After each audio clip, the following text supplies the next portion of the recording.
السلام علیکم ورحمۃ اللہ وبرکاتہ۔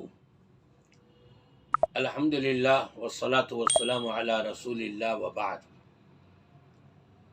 رب تبارک و تعالیٰ کے ہاں بڑے اہم اصول ہیں، اور جو اصول رب تبارک و تعالیٰ بنا دیتا ہے اس کی مرضی ہے اس کو تبدیل کرے یا نہ کرے، لیکن بعض امور ایسے ہیں جس کے بارے میں یہ فرما دیا گیا کہ لا تبدیل لکلمات اللہ،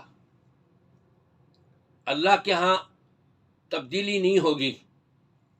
جو اس نے فیصلے کر دیے ہیں، لکھ دیا ہے کہ یہ ہو کر کے رہے گا، اب اس کے اندر کوئی تبدیلی کر نہیں سکتا۔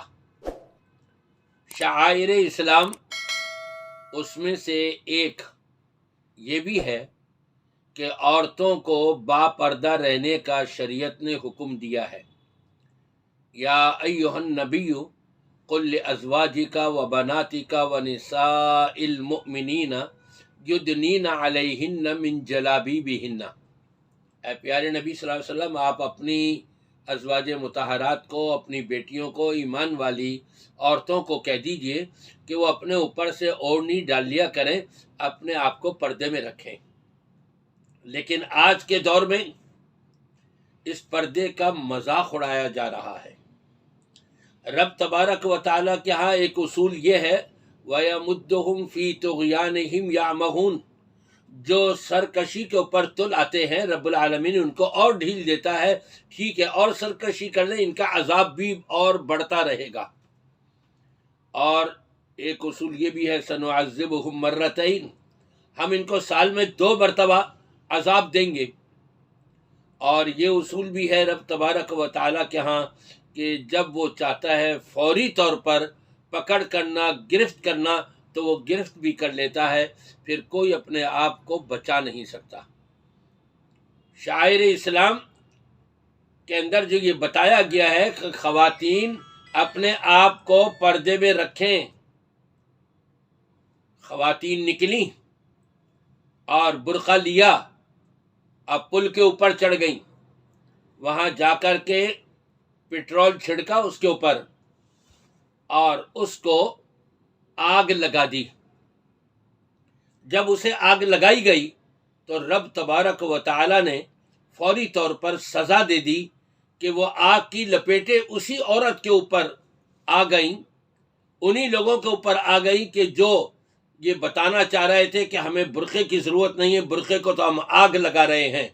رب تبارک و تعالیٰ نے انہیں جھلسا بھلسا کر کے وہیں پر ختم کر دیا، سزا وہیں دے دی۔ رب العالمین جب چاہتا ہے سزا دینے پر قادر ہے۔